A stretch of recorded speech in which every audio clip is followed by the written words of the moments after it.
Hi, everyone. Welcome to another Handle with Care interview. And I have a wonderful person that I want to introduce you to in a moment. And before I do that, though, I want to just say that this interview project has been so exciting for me. It's been going on for a couple of months now.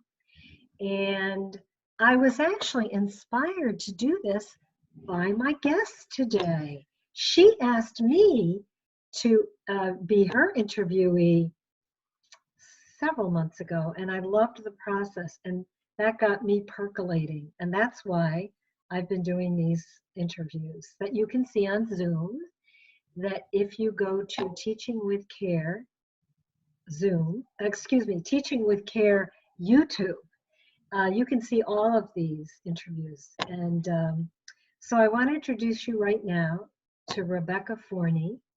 And hi, how are you? Hi, I'm doing well. And what do you want the world to know about you?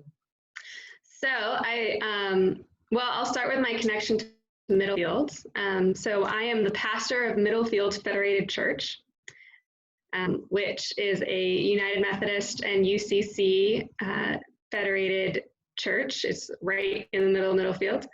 And that responding to that call is what brought me into this place. Mm-hmm. And how long have you been the pastor?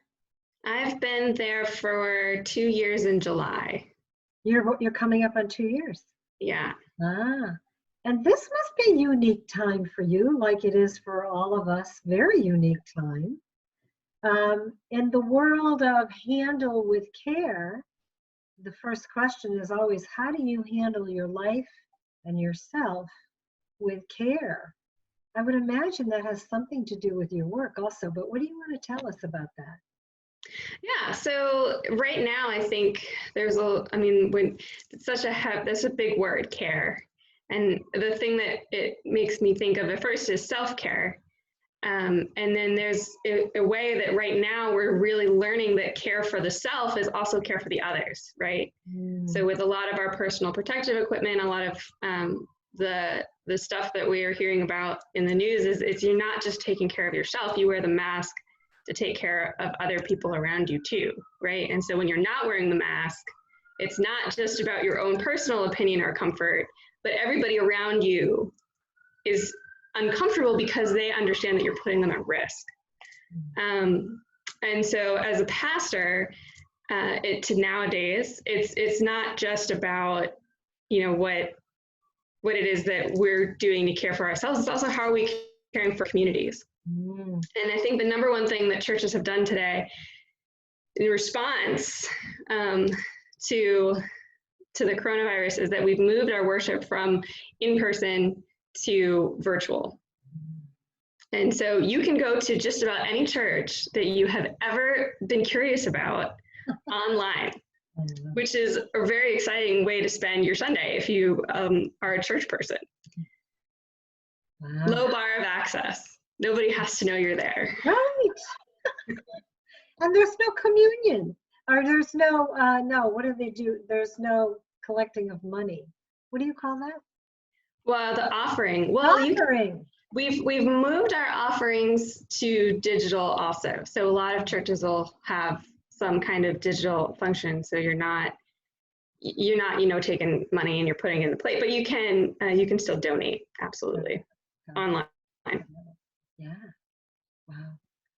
Wow, it's so interesting. Everybody's profession is doing this in some way. When do you think you're going to go back to live church? Do you have any idea? I think that a lot of that has to do with, what really happens next in our communities. And there are ways that folks are really want to get back to in-person gatherings. And I think it's the role of church leadership really to say, actually gathering is what puts us at risk.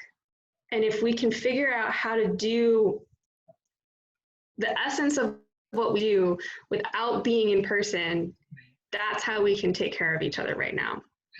And I mean, for for us at Middlefield, we really value our government leadership. And so we would be on par with the directive that's coming from government and local municipalities in terms of those policies and procedures and timelines, because that's how we keep each other safe. That's right. That's right. Well, it's great that you can continue to inspire people and send compassion and care to people via Zoom. Thank God for Zoom, really. Isn't it been just phenomenal? It is, and it's the only way. It's the only way we see each other. And I remember, so I was doing a project for Lent, which, Carol, is what I invited you to be a part of. I think you were one of my last interviews. I was. And I remember it was like right in the middle, like right as the coronavirus broke out, it hit us right in the middle of Lent. And I was committed to this project. It was like 1 a day interviews, would go out to congregation members and posted publicly also. So it was a public, personal conversation, not necessarily private because everybody knew it was public, but public, personal conversations. Yeah. And when I switched to Zoom, there were a couple where I had two extra people interviewing 2 people together, and they had known each other previously, but they hadn't seen each other since the virus outbreak. And so it was like a month in, I remember they saw each other on Zoom and it was like, it's my friend.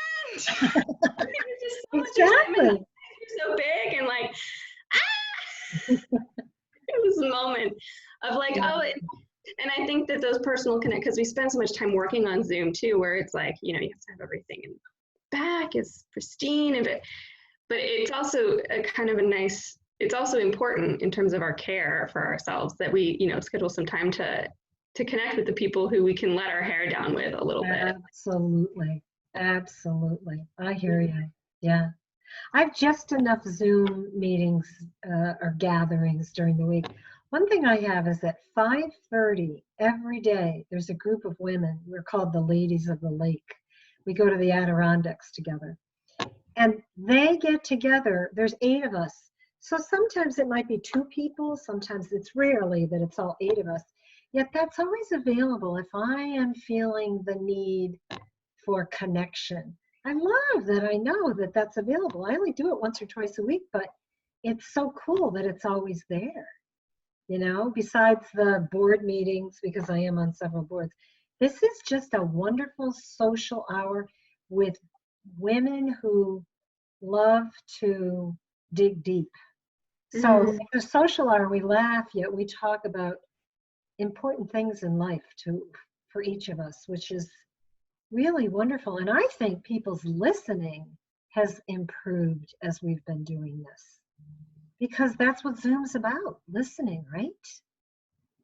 It is. You get a very different dynamic in Zoom than you do from in person, right? So in person, you can use body language, you can interrupt each other, but in Zoom, like it really is, you have to listen. And I find that people become very economical with their words, right? So like they think about what they're going to say, they say what needs to be said, and then they stop talking.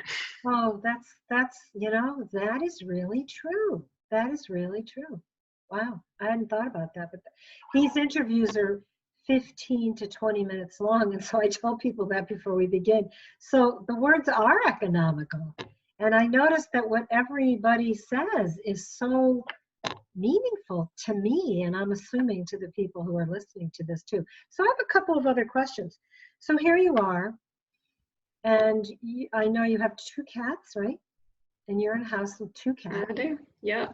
Yeah. And what are you doing that's inspiring for yourself as you are quarantining? What is like most inspiring for you these days, Bekah? I think it's changed over the course of quarantine. But I fill myself up with different spiritual practices, and I switch on and off of them because I can never stick with one thing for very long. But sometimes it's meditation and journaling. Sometimes it's yoga practice. Sometimes it's a more active I take martial arts, and so those classes, kickboxing classes, and they moved to online. Um, so you lose some of the person-to-person contact, which is exciting. But I think right now the thing that really gets me excited is stuff in the kitchen. So I've started well, you know, if you're a baker, you understand right now that you cannot find yeast at the grocery stores. So thinking ahead, I've started a sourdough starter. Oh, good idea. Currently bubbling away. You know, and then I have a friend who's been culturing, or who's been collecting yeast, natural yeast, like on fruit and wildflowers and all that kind of stuff. And so, you know, as things in the grocery store start to become sparser and sparser, I've been thinking about how we can turn to our local, the things that are growing in our yards, the things that are growing in our neighbors' yards, to try and meet some of these needs. And it goes back to the simplicity of life, right? Like, you don't have to buy yeast; it's already in your house. Oh, huh. Interesting. Yeah, I'm not a baker. I don't know anything about that. I know people have been looking for flour also. I don't think I've told anyone this on an interview. So I was in my cellar and I got some wood. I lugged it out of the cellar and I put a raised bed together. You ready for this? With bungee cords. Oh, that doesn't. I have the most beautiful raised bed out in the backyard. And for the last month, I have been harvesting arugula, lettuce, Swiss chard, bok choy, and baby kale. No, yeah, baby kale. I haven't bought any greens in the store. That sounds awesome. Yeah, and I have a big, big pot on my deck. And in March, I sprinkled seeds, and I call it my microgreen garden. I still have little like the lettuce is about this big, and I just go snip, and the arugulas like that. So I'm so proud of myself that I have a harvest of greens in my backyard with my bungee corded. It's a Buddha garden. I'll take a picture of it and send it to you. It's pretty cute. Yeah. That sounds absolutely adorable. And it's like, there's an old saying that I can't name right now that says the ground grows what you need. The ground grows what you need. Yeah. Yeah. Yeah, that's really cool. So when you, it sounds like you have a lot of self-care regime, and obviously you're giving a church service online every week. So that's a spiritual practice right there, correct? It is. The writing that goes into sermon crafting and writing liturgy is something that I've been really passionate about, and that's been part of my own, I think, calling, is that kind of writing and also listening, because one of my pastors, when I was just thinking about seminary, said, well, you know, I could sit over on that, we were in his office, I could sit over on that couch and write my sermons all day, but they wouldn't be very good. And so, you know, sermon writing isn't even so much, a little bit about some of it, probably 50-50, or maybe, you know, 75-25, however you cut it, which week, but it's partly about the preacher, and then mostly it's about the community that the preacher is preaching to. And so you have to be in touch with a community of people in order to know what will resonate. That's beautiful. I love that. I love that. I always sort of thought ministers would just kind of have this is what I do this week, and this is what I do that week, and that's what I do this week. And then I don't go to church that often, but when I do, I always think, my gosh, that is such a perfect topic for right now. So obviously there's a lot more thinking about that, isn't there? Yeah. What's going on in the community? Yeah. So let me ask you this. So during this time, I would imagine, like the rest of us, there have been some patches that have been more challenging than others. What would you say is with all that you do, what is the first touchstone, the first go-to for you for solace and comfort? I think one of the things that I've learned is that things are a lot less scary when you have a plan. And so one of the first things that I do is I make a plan, is I figure out what's going on and I try and plan for it. And I put together a group of people to help me do that. Can you give me any kind of an example of that? Yeah. So for example, we have a group of deacons at the church, and that group is helpful in terms of kind of checking pace with the temperature of the congregation oftentimes. And so as things were kind of turning, right? And it was very clear that, okay, there was a lot of things that we do at church that weren't safe anymore, like shaking hands, like sitting close together, like handling bulletins, right? And like touching hymnals, like all of these things had questions. And so we came up with a procedure for, how we were going to manage these things so that we could keep having church. And then the tides kind of turned a little bit. And one of my deacons said, you know what, I really don't think we can do this. And that was the confirmation that I needed to say, yeah, nope, we're not going to do this. We're going to switch to a virtual format. And partly because we have that system of where it's not just the one person who's making the decision, but it's a group that's making a plan together that we're able to move through and process. And so all of the decisions that we make at Middlefield Federated Church are collaboratively done, and there's a process. So it's not a top-down decision-making process, but it's a group, small group, and then it has to be approved by a larger board. So yeah, it's a community decision-making process. But I think that for right now, there's a need to be flexible because we don't know what's going to come next, and we can make all the plans in the world, and then in 2 weeks they could shift. And then in, the fall, I feel like likely there will be another shift as we start thinking about how we're going to go back to school, how we're going to go. And so there's these ways that that even if we don't have kids, or even if we don't have, whatever, it's like the ripples. And so we're all affected by these different changes that our society is going through at different places.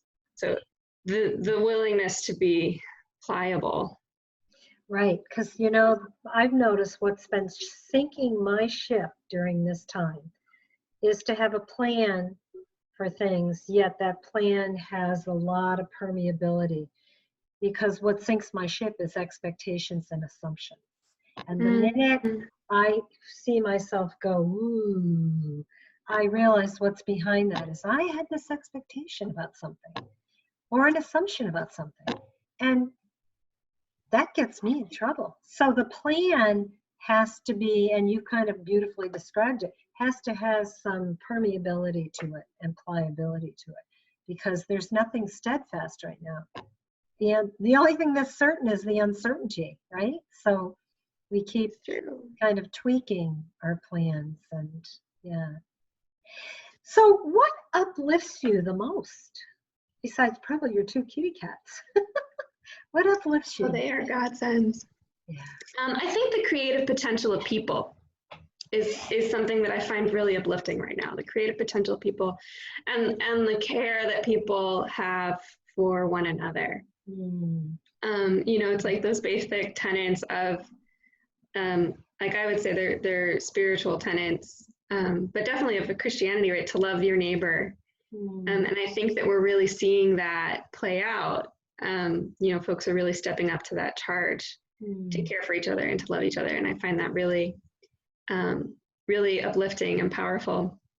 And there's a part of me that finds a lot of excitement and possibility in the unknown, actually, right? It's like, oh, we could do anything. Well, what are we going to do with that? Yeah. We I get to get that. decide. Yeah.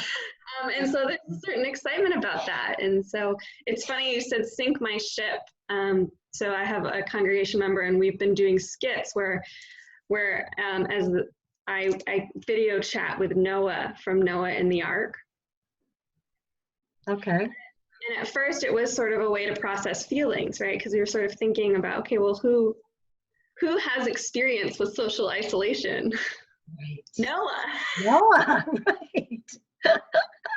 So and now lately we've been digging into the story a little bit more, and it has become a really good mirror to reflect what's happening right now in her situation, because it's like Noah knew the flood was coming. Nobody else believed him that it was coming, but he built his ark, and he gets in his ark, and his ark is this preservation of life, right? You take your two animals, you put them in, and when we were young, we learned this story. If we grew up Christian, we learned this story. And 40 days, 40 days, it rains for 40 days, and then it stops raining. But the truth is that it didn't stop. Like, the crisis wasn't over when it stopped raining. It just stopped raining. And then there was flood. The earth was flooded, right? Mm-hmm. And so it kind of reminds me of this moment right now where it's like, okay, so as we're speaking right now, at least, the number of hospitalized cases in the state of Connecticut is going down.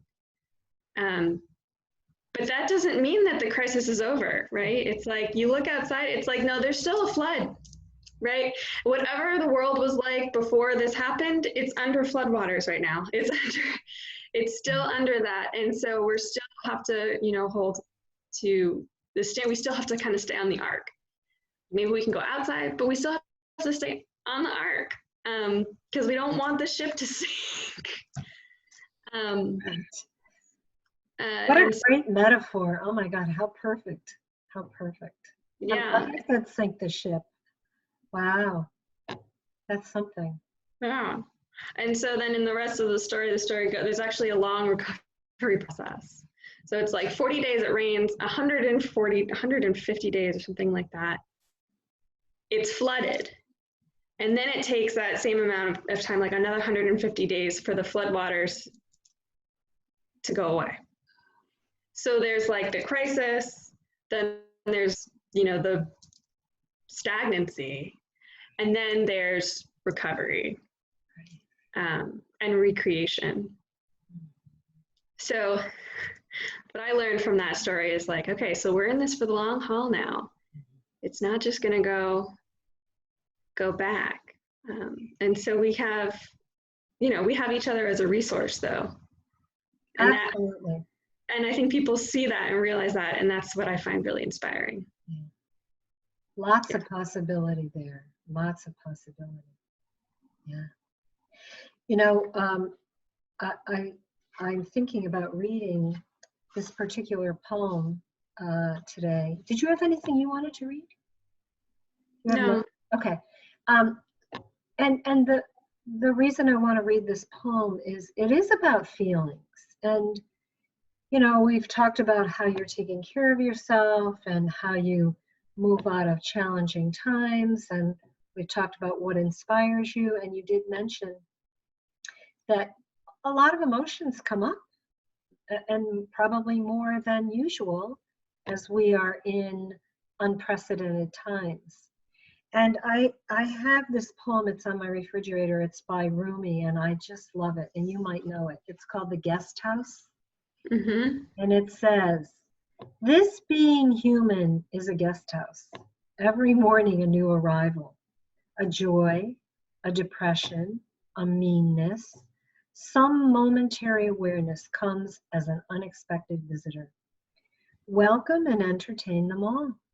Even if they're a crowd of sorrows who violently sweep your house empty of its furniture, still treat each guest honorably. He may be clearing you out for some new delight. The dark thoughts, the shame, the malice, Meet them at the door laughing and invite them in. Be grateful for whoever comes, because each has been sent as a guide from beyond. I like that. It reminds you that feelings are temporary Very much so. and things to be explored, Right. Absolutely. but not necessarily truth that we act on. Yet there's possibilities. There's all kinds of You possibilities. could learn truth from them, but Yeah. it's, yeah, murky things, feelings. Yes, they are. They are. And hopefully we can recognize them and work with them instead of letting them lead us around by the nose for very long. Yeah. Just part of being human. Part of being human. Yeah. Oh, Sure. I loved our time together. Did you have anything else you wanted, pressing that you want to say? No, I think I'm okay. Yeah. Yeah. Yeah. Anything on your heart? Anything on my heart? Gratitude. Gratitude for you, and literally you did inspire me to start this project, and I thank you so much for that. And just gratitude for our community. We do have a pretty special community, you and I. And during all of this time, I have just loved the creative process of getting through each day and the unknown and the possibility. So I'm a very grateful person at the moment. Yeah. Good. Oh, that's wonderful. Yeah. Gratitude is an important part. I think gratitude is where spirituality starts. I do too. Yeah. Yeah. I heard one time, and I don't know what the science of this is, but I know that everything has energy and everything has a vibration. And they say that gratitude, even more than love, rings at the highest vibration there is. That's an interesting thought. Yeah. Yeah. Well, thank you so much. I really appreciate your time. You're welcome. Thanks for the invitation. You're welcome. You're welcome. Yeah. And we will see each other sometime. Who knows when that will be? I look forward to it. I do too. Thank you, Rebecca. You're welcome.